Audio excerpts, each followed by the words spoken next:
আসসালামু আলাইকুম বন্ধুরা। লাকসাম উপজেলা কুমিল্লা জেলার অন্তর্গত একটি বিখ্যাত জেলা। নওয়াব ফয়জুন্নেছার মাধ্যমে এটির পরিচিতি অনেক বেশি।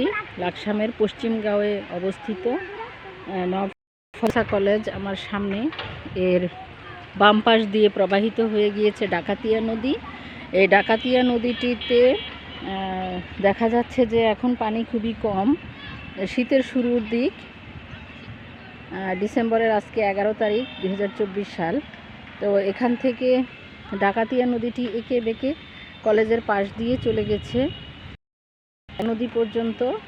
আর কুমিল্লা জেলার গোমতী নদীর পাশ থেকে ডাকাতিয়া নদীটি এসে কুমিল্লা জেলার বিভিন্ন অঞ্চল ঘুরে ঘুরে তারপরে হচ্ছে বাগমারা এলাকা, তারপরে লাকসাম উপজেলার বিভিন্ন জায়গা ঘুরে মনোহরগঞ্জ উপজেলা ঘুরে এটি পরে নেমেছে গিয়ে চাঁদপুরের মেঘনার মোহনায়।